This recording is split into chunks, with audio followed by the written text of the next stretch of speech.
आप सबका इस प्रेस वार्ता में स्वागत है और आप लोगों के माध्यम से आज एक बहुत महत्वपूर्ण घोषणा है जो देश भर में हम पहुंचाना चाहते हैं। कुछ जो फैसले लिए गए हैं, कुछ जो आगामी योजना है देश के समाज, देश के युवाओं से संबंधित। सबसे पहले पैनल पे जो लोग हैं मैं उनका परिचय आपसे करा देना चाहता हूँ। दो लोग तो आपके सामने हैं जो किसी परिचय के मोहताज नहीं, लेकिन फिर भी प्रशांत जी हैं हमारे साथ, सुप्रीम कोर्ट के एडवोकेट और देश में भ्रष्टाचार के खिलाफ जो सबसे क्रेडिबल और सबसे मजबूत आवाजों में से रहे हैं पिछले कई दशकों से। तो प्रशांत जी हैं हमारे साथ इस प्रेस वार्ता में।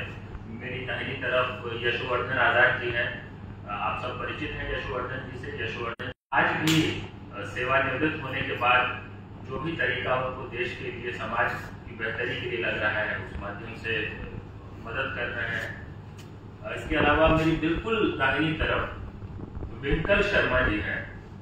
विंकल शर्मा यूथ अगेंस्ट करप्शन संगठन है, उसके लीडर हैं। और हाल में आप लोगों ने देखा होगा जम्मू में बहुत बड़ा प्रदर्शन हुआ था पेपर लीक के खिलाफ, जम्मू कश्मीर एसएसपी को लेकर, उसके लीडर रहे हैं विंकल। तो विंकल हमारे साथ हैं। लवप्रीत सिंह हमारे साथ हैं। लवप्रीत नौजवान सत्य से है और एक बहुत ही डायनेमिक यंग लीडर है जो पंजाब और हरियाणा और बाकी सब क्षेत्रों में, और हमारे आंदोलन में तो हम लोग लवप्रीत को पिछले कई वर्षों से देख रहे हैं, उसके काम को देख के सब लोग प्रेरणा लेते हैं। लवप्रीत सिंह हमारे साथ हैं। इनके अलावा डॉक्टर पी ज्योति कुमार है। डॉक्टर पी ज्योति कुमार तमिलनाडु से है और इनका संगठन है जिसके वो फाउंडर हैं, लीडर हैं, देशीय वर्तगल मुनेत्र पेरुवे। डॉक्टर ज्योति कुमार इस प्रेस वार्ता में हमारे साथ हैं। मेरी बाई तरफ अमनदीप कौर है।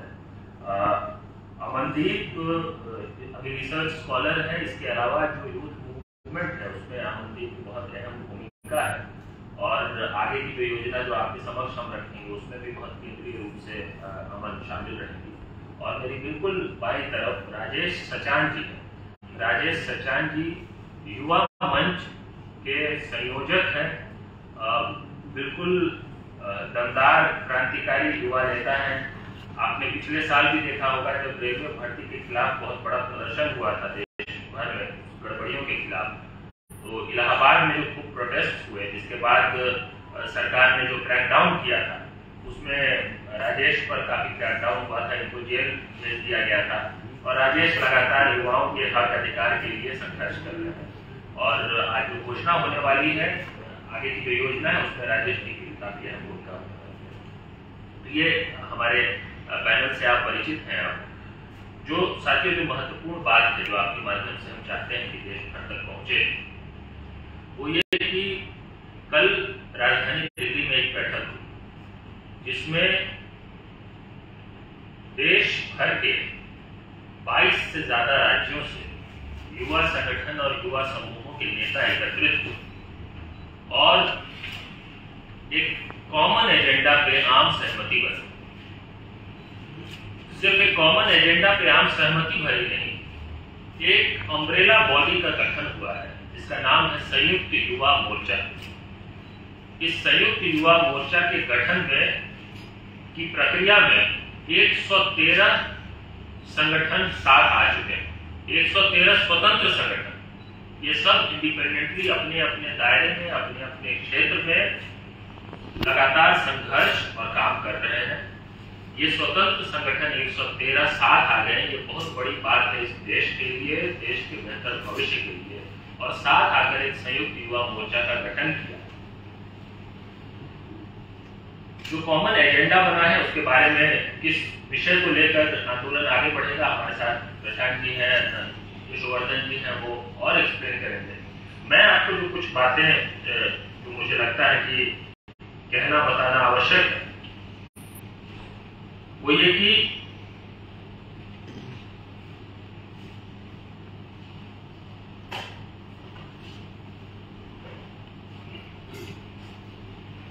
ये जो संयुक्त युवा मोर्चा का गठन हुआ है, ये आज जो देश में जो विशेष तौर पे देश के युवाओं में जो असंतोष और आक्रोश व्याप्त रोजगार के विषय को, उस चिंता को एड्रेस करने के लिए बना है। हमारे पास इस वक्त चाहे सरकारी एजेंसीज के आंकड़े हो, चाहे स्वतंत्र एजेंसीज के आंकड़े हो, और चाहे कई रियल लाइफ स्टोरीज हो और उदाहरण, अब ये पर्याप्त तौर पे स्थापित हो चुका है कि बेरोजगारी इस वक्त हमारे देश में जीवन मरण का सवाल बन चुका है। और एक ऐसे देश के लिए जिसकी आबादी का इतना बड़ा हिस्सा जो है वो युवा आबादी, जिसकी आबादी का लगभग 70% हिस्सा जो है वो 35 वर्ष से कम आयु वर्ग का है, जिसकी जनसंख्या के बारे में, डेमोग्राफी के बारे में कहा जाता है कि डेमोग्राफिक डिविडेंड हमारे पास वो वर्ग सबसे बड़ी संख्या में है जो सीधे तौर पे देश की प्रगति में, विकास में सीधा कंट्रीब्यूट कर सकता है, उसको हम डेमोग्राफिक डिविडेंड कह रहे हैं। लेकिन अगर हम देश के युवाओं को शिक्षा, रोजगार, कौशल, मूल्य न दे पाए तो ये जो डेमोग्राफिक डिविडेंड है ये डेमोग्राफिक डिजास्टर बन जाएगा। अब ये भी शायद नहीं कहना चाहिए, वो ऑलरेडी बनने लगा है।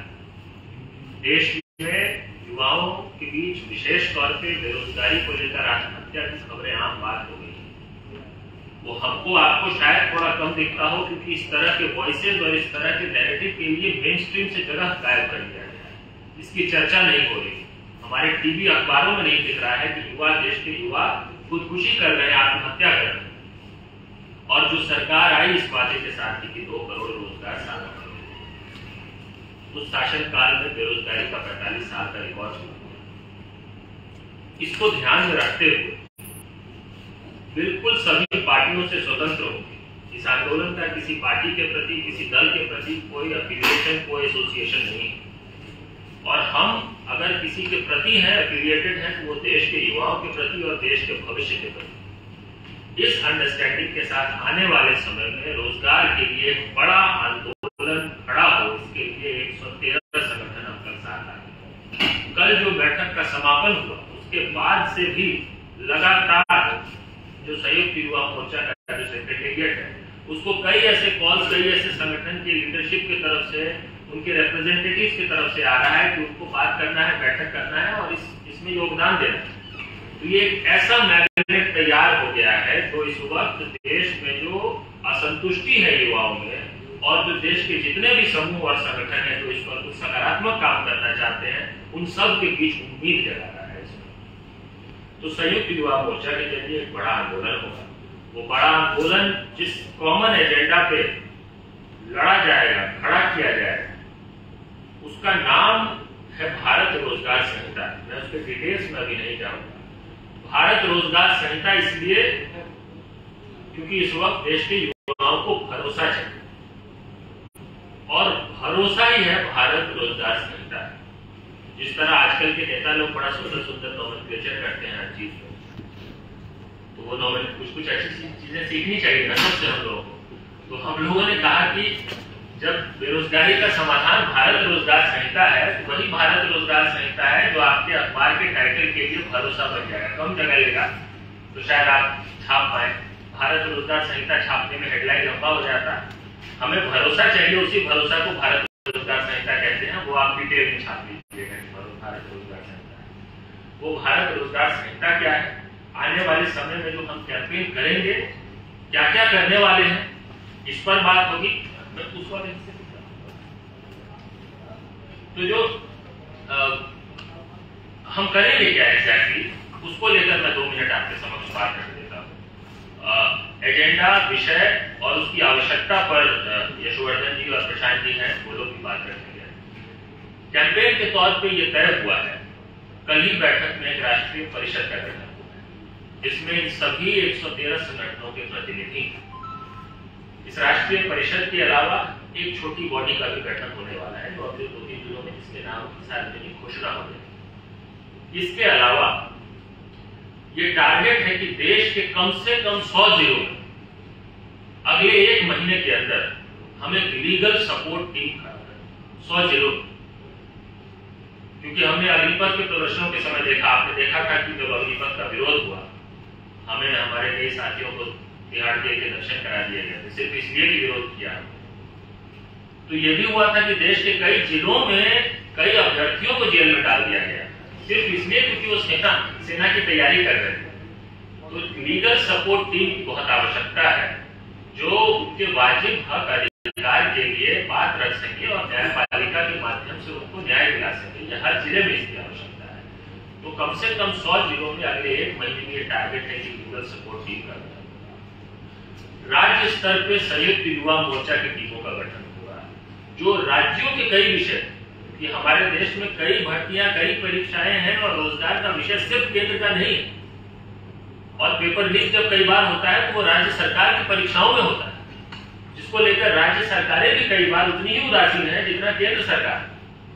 प्रधानमंत्री जी तो परीक्षा पर चर्चा करते हैं, पेपर लीक पर चर्चा नहीं करते। बड़े आश्चर्य की बात है कि परीक्षा पर चर्चा हो जाए, पेपर लीक पर चर्चा न हो। लेकिन उसी तरह राज्य सरकारों की जब बात आती है तो वहां पे भी लगभग हर राज्य में उसी ढंग से पेपर लीक हो रहा है और वो सुनवाई नहीं हो रही। तो हमारी कोशिश है कि राज्यवार ढंग से विषयों को कैसे देखा जाए, संघर्ष को आगे बढ़ाया जाए, उसके लिए संयुक्त युवा मोर्चा का सभी प्रदेशों में गठन हो। ये तो कुछ इसके ऑर्गेनाइजेशनल और स्ट्रक्चरल एस्पेक्ट्स। कैंपेन के बिंदु से, कैंपेन के पॉइंट ऑफ व्यू से हमारी ये योजना है और आपके माध्यम से हम ये देश भर में घोषणा करना चाहते हैं कि आने वाले समय में भरोसा को लेकर, भारत रोजगार संहिता को लेकर देश भर में युवा महापंचायतों का आयोजन, देश भर में युवा महापंचायतों का आयोजन। अभी आप पैनल पे ही देख रहे हैं कि देश के उत्तर से लेकर दक्षिण तक, पूर्व से लेकर पश्चिम तक, जबकि हमने जानबूझ की प्रेस कॉन्फ्रेंस है तो इसमें कोशिश किया है कि कम लोग हैं। कल की बैठक में 113 संगठन रहे, 22 से अलग, उससे ज्यादा राज्यों से। तो देश भर में कोशिश होगी कि युवा महापंचायतों का लगातार आयोजन हो। जून के महीने में दिल्ली में एक बड़ा सम्मेलन हो इसी विषय में, और उसके बाद उसके अलावा और किन किन फॉर्म्स में हम आंदोलन की जमीन तैयार कर सके, जो असंतोष है उसको पॉजिटिव ढंग से चैनलाइज कर सके, सॉल्यूशन ओरिएंटेड ढंग से, सकारात्मक ढंग से, उसके लिए जितने भी कैंपेन संभव। एक काम जो संयुक्त युवा मोर्चा की टीम और करेगी वो ये कि ऐसे जितने स्वतंत्र समूह हैं उनको आउटरीच करें। ये भले 113 संगठन है, हमारी कोशिश है कि जितने भी लाइक माइंडेड ऑर्गेनाइजेशंस और यूथ लीडर्स और यूथ हैं जिनको राष्ट्र निर्माण की सही में चिंता है, जितने भी देश भर में कर्मचारी यूनियन, इन लोगों को संपर्क करके उनके नेताओं के जरिए हम पूरा एक सपोर्ट का कैंपेन लेंगे ताकि संयुक्त युवा मोर्चा को देश भर के ट्रेड यूनियंस का भी समर्थन रहे। हम बहुत होपफुल हैं, बहुत पॉजिटिव हैं, जिस तरह से शुरुआती रिस्पॉन्स उन लोगों से भी मिला है कि ये भी आने वाले समय में देश के लगभग सभी pro people, pro democracy trade unions जितने भी हैं वो सब हमारा साथ है और इस आंदोलन को आगे बढ़ाएं। ये शुरुआती बात की संयुक्त युवा मोर्चा के गठन को लेकर और इसके कैंपेन को लेकर कुछ बात कर मैं रिक्वेस्ट करूंगा प्रशांत जी से कि जो आगे किस विषय को लेकर किस ढंग से आंदोलन को आगे बढ़ाया जाएगा उस पर कुछ बात रखेंगे आपके सामने। फिर यशवर्धन जी अपने कमेंट्स देंगे। यहीं बैठ जाइए, तेज कर लीजिए स्पीकर्स के माइक लगेगा ना फिर।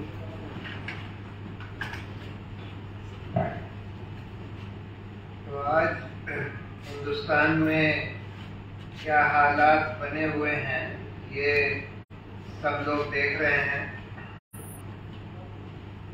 कि बेरोजगारी तो खैर चरम सीमा पर है, अर्थव्यवस्था तहस नहस कर दी गई है और सारा के सारा एफर्ट 2-4 बड़े बड़े उद्योगपतियों को सारा अर्थव्यवस्था उनके हाथ में सौंप देने की कोशिश करी जा रही है और उसके कारण जो छोटे इंडस्ट्रीज हैं जिसको MSME कहते हैं, medium small and micro industries enterprises, ये सब खत्म होते जा रहे हैं जिससे हमारी अर्थव्यवस्था बहुत बुरी तरह से चरमरा गई। और बेरोजगारी तो बिल्कुल चरम सीमा पर, असमानता, आर्थिक असमानता बहुत बढ़ गई। उसके साथ साथ हमारे पूरे लोकतंत्र पर हमला हो रहा है, हमारे मौलिक अधिकारों पर, खासकर फ्रीडम ऑफ स्पीच के ऊपर हमला हो रहा है। जो जना अगर सरकार के खिलाफ बोलता है, कोई पोस्टर छाप देता है सरकार के खिलाफ, तो उसको अरेस्ट कर लिया जाता है, उसके ऊपर केस बना दिए जाते हैं वगैरह वगैरह।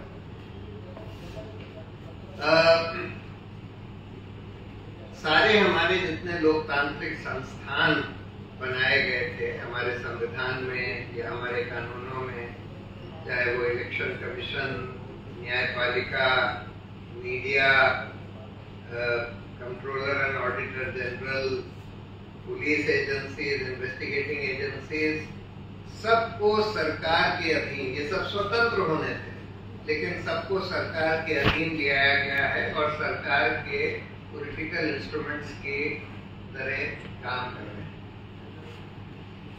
तो हमारा लोकतंत्र खतरे में है, हमारे संविधान में जो वैल्यूज लिखी गई हैं वो खतरे में है और हमारी सभ्यता ही खतरे में।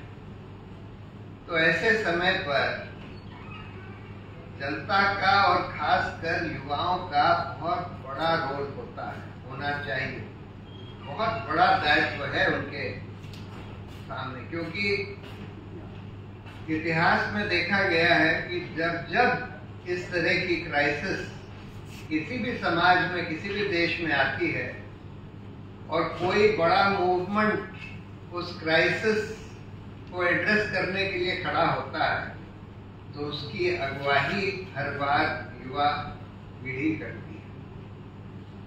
और इसलिए ये बहुत जरूरी है कि आज की स्थिति में इस देश की युवा पीढ़ी खड़ी हो और इस देश के लोकतंत्र को बचाने के लिए, मूल्यों को बचाने के लिए, संविधान को बचाने के लिए और सभ्यता को बचाने के लिए एक बड़ा नेशनल संगठित मूवमेंट खड़ा करें।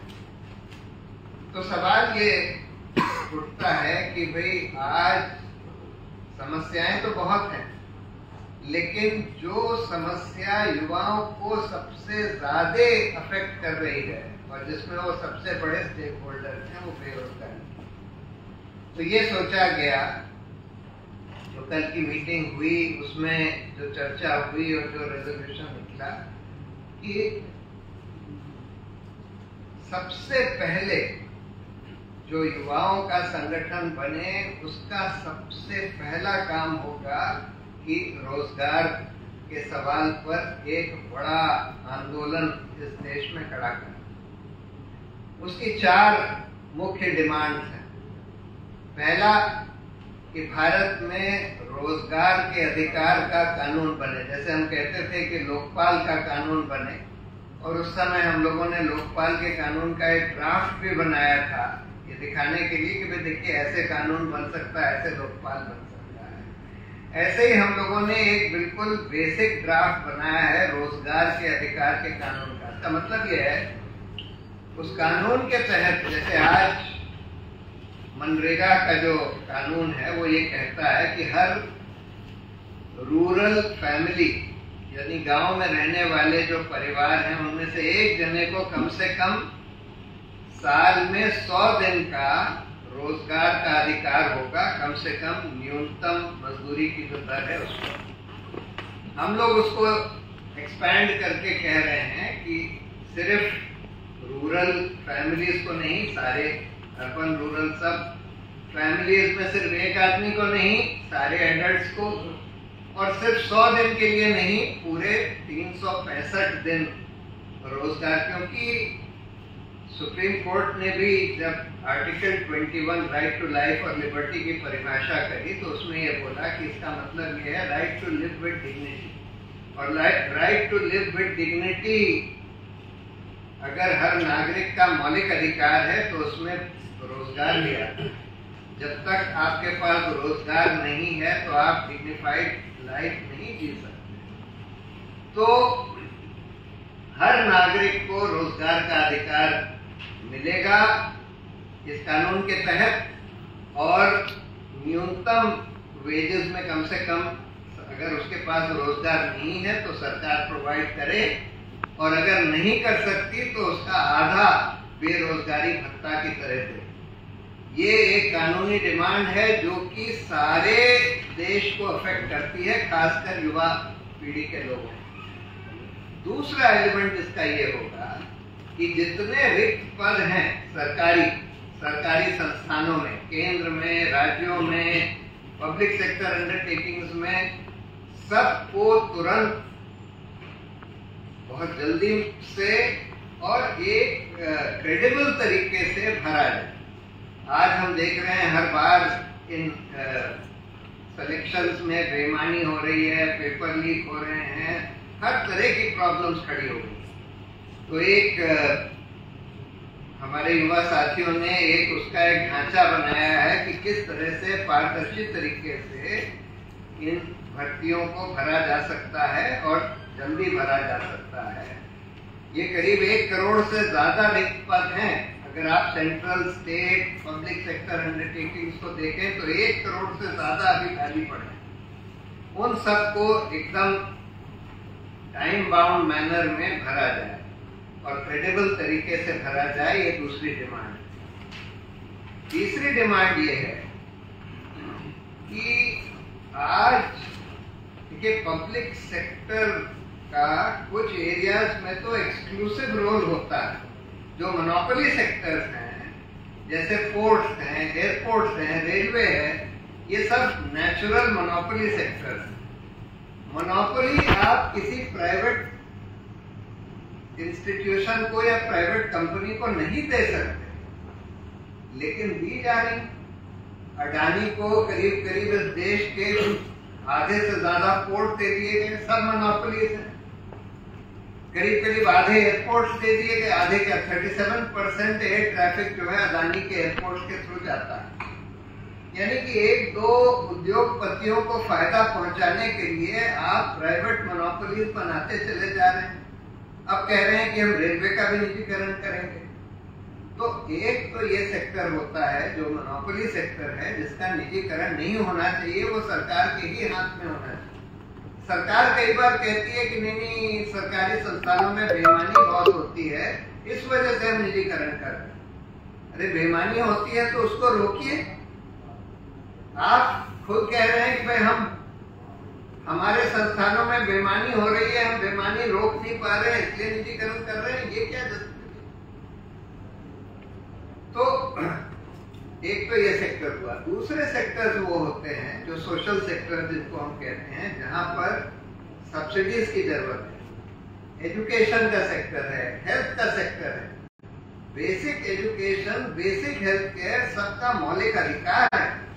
और जो आम आदमी है, देश का गरीब आदमी जो 30 रुपए रोज या 40 रुपए रोज से कम में रहता है, वो इसका जो कमर्शियल कॉस्ट है एजुकेशन का या हेल्थ केयर का, वो नहीं दे सकता। इसलिए सरकार का दायित्व है कि basic education, basic health care सबको फ्री में उपलब्ध कराए। तो इसलिए ये सेक्टर, उसी तरह से बैंकिंग सेक्टर में भी आपको कई बार गरीब लोगों को, रेहड़ी पटरी वालों को, ये किसानों को लोन्स देने होते हैं, जबकि आपको पता है कि हो सकता है कि वो लोग लोन वापस ना कर पाए, फिर भी देने पड़ते हैं और देने चाहिए। और इसलिए यहाँ पर भी कई बार सब्सिडी देनी होती है। तो ये भी एक सेक्टर है जिसमें कि पब्लिक सेक्टर को कमांडिंग हाइट्स ऑक्यूपाई करने की जरूरत है। चाहे उसमें हम ये नहीं कहते कि भाई हेल्थ में, एजुकेशन में या बैंक रन करने के लिए हो सकती है, लेकिन कमांडिंग हाइट जो है पब्लिक सेक्टर के हाथ में होनी चाहिए। और इसलिए उनका जो निजीकरण किया जा रहा है ये गलत है। जो आप एग्जिस्टिंग इंस्टीट्यूशंस का निजीकरण कर रहे हैं एक के बाद, लेकिन अब कॉन्ट्रैक्ट टीचर्स अपॉइंट करे जा रहे हैं सब जगह कॉन्ट्रैक्ट पर, डॉक्टर्स कॉन्ट्रैक्ट पर, टीचर्स कॉन्ट्रैक्ट पर, प्राइवेट सेक्टर में भी जो परमानेंट जॉब्स हैं उनको भी कॉन्ट्रैक्ट पर दिया जा रहा है। और कॉन्ट्रैक्ट पर जब दिया जाता है तो उनको पूरी सैलरी नहीं दी जाती, उनके लिविंग कंडीशन, उनके बाकी कंडीशंस ठीक नहीं होते, उनका एक्सप्लॉयटेशन होता है। पहले एक कानून बना था contract labour abolition and regulation act, वो अभी इन्होंने लेबर कोड लाकर कुछ चेंज किया है, लेकिन बेसिक उसका एसेंस यही था कि जो परमानेंट और पेरेनियल जॉब्स हैं उनको आप कॉन्ट्रैक्ट पर नहीं दे सकते, उसमें रेगुलर जॉब देने पड़ेंगे। तो चौथी डिमांड हमारी है, तो मुझे हम लोगों को लगता है कि अगर हम ये 4 मुख्य डिमांड्स को लेकर चलें और इस पर एक बड़ा रोजगार आंदोलन खड़ा करने की कोशिश करें तो इस देश में एक बहुत बड़ा आंदोलन खड़ा हो सकता है, जो जन लोकपाल का आंदोलन था उससे कहीं बड़ा आंदोलन, क्योंकि ये इस देश के सारे युवाओं को और करीब करीब सब नागरिकों को ये अफेक्ट करती है रोजगार के इश्यू। तो इसलिए और अगर ऐसा मूवमेंट खड़ा हो गया तो सरकार मजबूर होकर उनको ये रोजगार के अधिकार का कानून बनाना पड़ेगा, उनको ये जो रैम्पेंट प्राइवेटाइजेशन कर रहे हैं अलग अलग पब्लिक सेक्टर इंस्टीट्यूशंस का, उसको बंद करना पड़ेगा, सरकारी जॉब्स को भरना पड़ेगा और ये कॉन्ट्रैक्ट लेबर जो रैम्पेंट चल रहा है इसको भी खत्म करना पड़ेगा। और उससे हम लोगों को लगता है कि इस देश की तस्वीर बदल सकती है। और ये तो एक शुरुआत होगी युवाओं की, जो संयुक्त युवा मोर्चा बना है उसकी ये शुरुआती अभियान होगा रोजगार के। उसके बाद बहुत सारे और इश्यूज हैं जिन पर भी अभियान चलाया जाएगा। आइए आता है।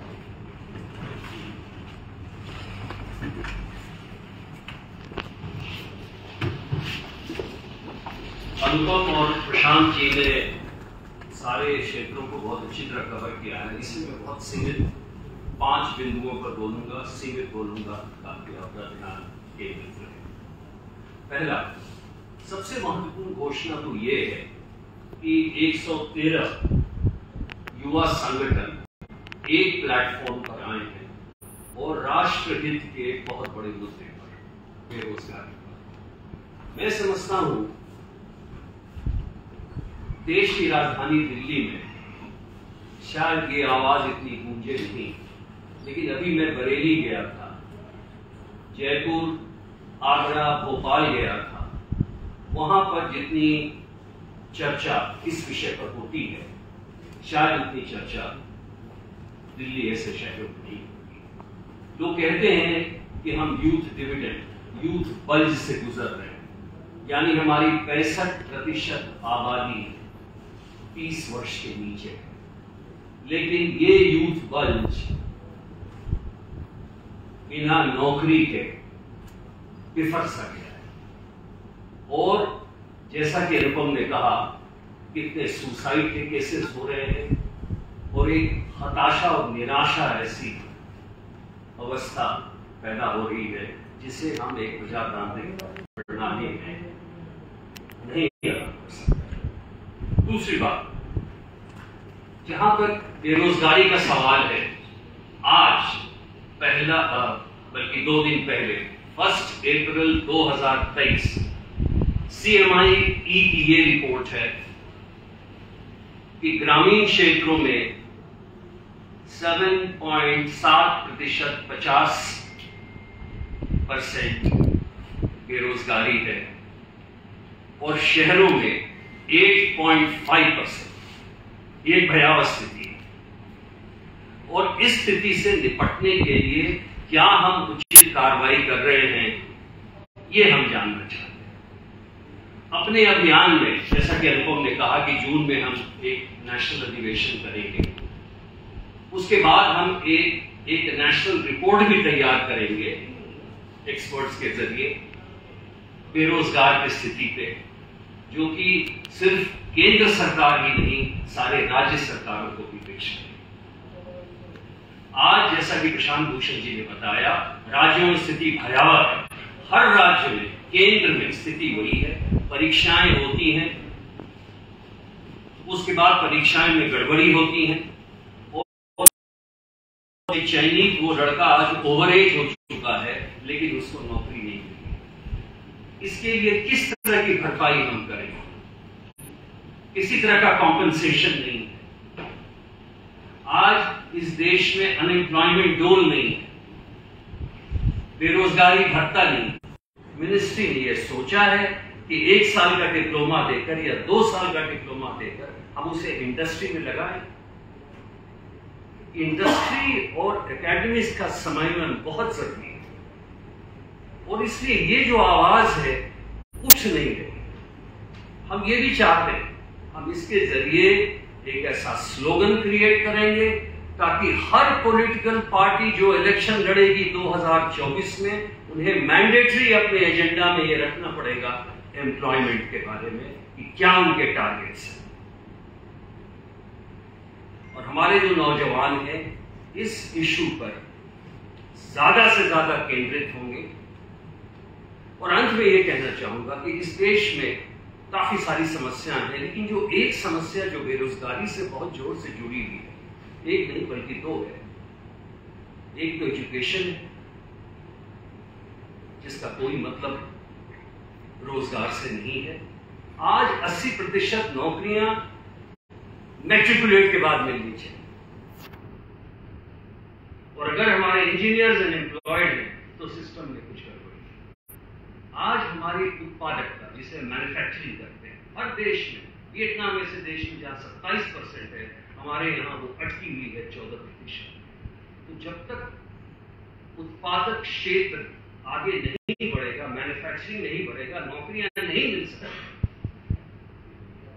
और इसलिए मैं समझता हूं कि केंद्र को और राज्य को नए सिरे से इसके बारे में सोचना होगा।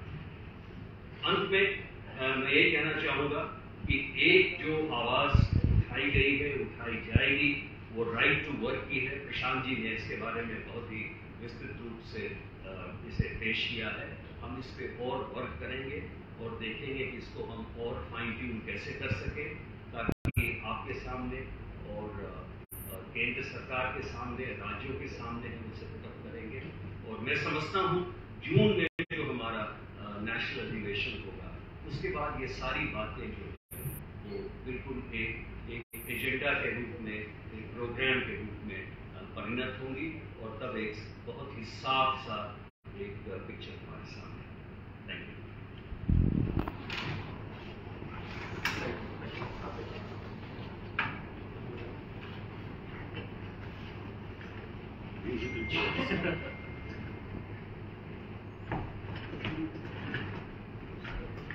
तो साथियों, जो आज की प्रेस वार्ता के जो अहम बिंदु थे वो प्रशांत जी ने, यशवर्धन जी ने आपके समक्ष रखा है और बस इस नोट के साथ मैं इस वार्ता के अपने हिस्से से समापन करना चाहूँगा। अभी समाप्ति की घोषणा तो आप करेंगे अगर आपके मन में सवाल ना रहा तो।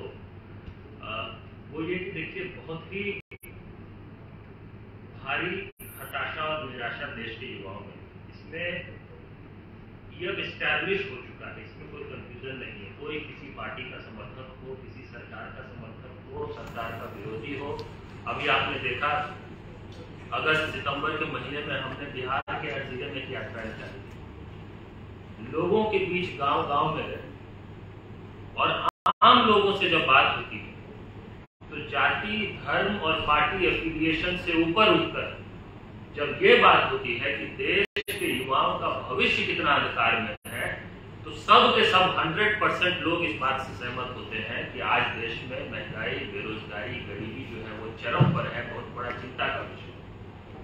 और अगर ये चिंता का विषय है तो हम सब की सामूहिक जिम्मेदारी है। हम सब की, मैं बहुत जिम्मेदारी से कह रहा हूं, हम सब मतलब सिर्फ इस टेबल की इस तरफ नहीं, इस देश के हर नागरिक की सामूहिक जिम्मेदारी है कि देश के युवाओं को इस हताशा और निराशा से निकालकर उम्मीद और समाधान की तरफ ले जाए।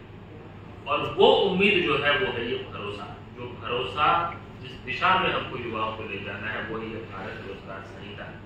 और ये सिर्फ हमारे डॉक्यूमेंट तैयार करने भर से काम नहीं होगा, हमारी सिर्फ बैठक कर लेने भर से नहीं होगा, ये तब होगा जब देश में एक व्यापक स्तर पे विमर्श हो रोजगार के विषय पे, व्यापक स्तर पे चर्चा हो सरकारों की जवाबदेही पे।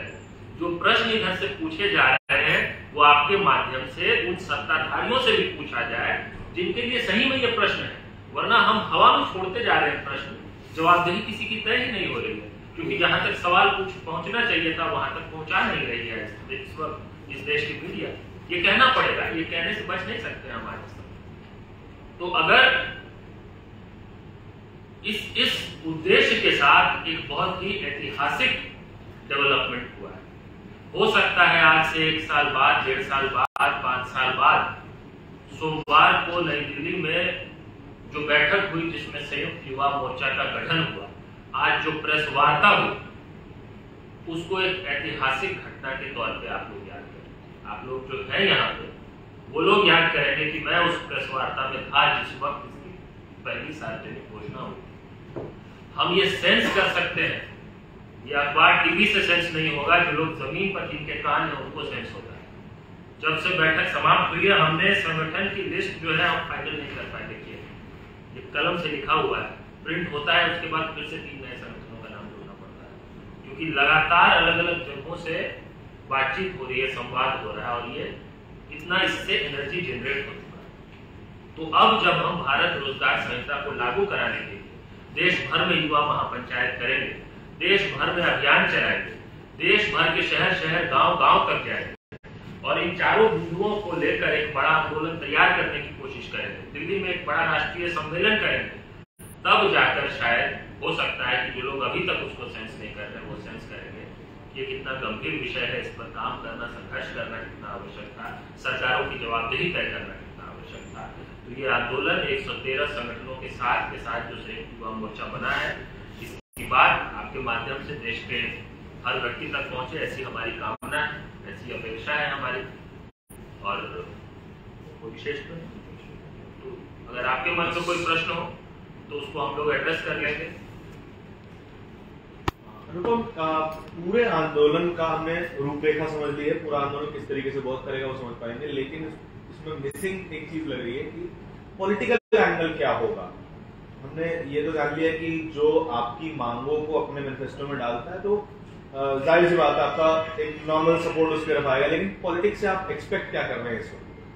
देखिए एक ये स्पष्ट तौर पे हमारा मानना है, और आपको ये प्रस्ताव भी दिया जाएगा कल की बैठक में, जो सभी संगठनों ने मिलकर जो रिजॉल्व किया है तो उसमें थोड़ी स्पष्टता भी मिलेगी। ये तो देखिए हम नहीं कह सकते कम से कम कि देश में बेरोजगारी है तो उसके लिए कहीं कोई अवसर जिम्मेदार है, ये नहीं कह सकते कि कोई एक इंस्टीट्यूशन जिम्मेदार है, कोई किसी रेलवे भर्ती में लेकर कोई अनियमितता है तो रेलवे बोर्ड के कोई अधिकारी गड़बड़, ये इमेच्योरिटी है।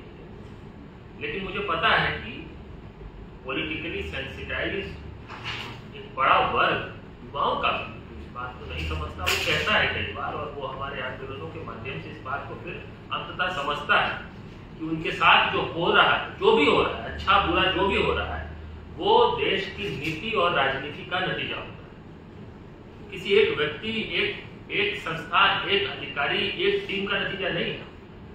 So, जो भी हो रहा है it is governed by the politics and policy of this country which is driven by the government, needless to say. तो ये तो हम स्पष्ट इस बात को समझ रहे हैं। तो कोई भी अभियान देखिए राजनीति से अछूता नहीं रहता। हम ये कह रहे हैं कि हम नॉन पार्टीसन है, मतलब कि हमारा राजनीतिक दलों से संबंध नहीं है। लेकिन जब हम कहते हैं कि आज जो देश में जो अर्थव्यवस्था के हालात, आज जो सोसाइटी में या जो डेमोक्रेटिक इंस्टीट्यूशंस के जो हालात है, प्रशांत जी ने जो बहुत सारी बातें की, तो ये क्लियर पॉलिटिकल पोजीशन है। आपका भी पॉलिटिकल पोजीशन हो सकता है एज एन इंडिविजुअल, हमारा भी हो सकता है। So we do not need to be in a political party to have a political position. हर नागरिक की एक समझ हो सकती है, और कम से कम जो लोग संघर्ष कर रहे हैं रोजगार के लिए, जिनको पता है कि बेरोजगारी भी है और सरकार सुनने के बजाय लाठी मारती है, उनका कुछ ना कुछ तो पॉलिटिकल पोजीशन होगा। दिखाई देगा ना कि हम शांति से बैठे रहते हैं और हमको अरेस्ट कर दिया जाता है, वो तो बोलेंगे ना कि ये गलत है, this is not democratic spirit. हमने अग्निवीर के आंदोलन में देखा था कि जिस तरीके की हिंसा हमें देखने को मिली थी, कि इस पूरे आंदोलन को उस एंगल में ना जाने से प्रिवेंट कैसे करें? देखिए, जो काम किया जा सकता है वो ये कि हम स्पष्ट रूप से अपनी मांग को लेकर, अपनी बात को लेकर, जो हमारा जो डेमोक्रेटिक कमिटमेंट है, कॉन्स्टिट्यूशनल वैल्यूज के प्रति जो हमारा कमिटमेंट है, बिल्कुल उसके अनुरूप हमारा कैंपेन चले। मेरी बात में भी आपको पता नहीं कितनी बार कंस्ट्रक्टिव, सोल्यूशन ओरिएंटेड ये सब सुनने को मिलता है। ये हमारे सभी साथियों के शब्दों को। और जब भी कोई बड़ा प्रदर्शन, आंदोलन होता है तो देखिए है क्या कि एक पावर से एक तरह का एंगेजमेंट हो रहा होता है। और वर्तमान सत्ता में ऐसा देखा गया, केंद्र की हो चाहे राज्यों में भी, ऐसी परिस्थिति क्रिएट कर दी जाती है जहां पे प्रदर्शन, आंदोलन करने वाले लोग जो है वो बदनाम हो।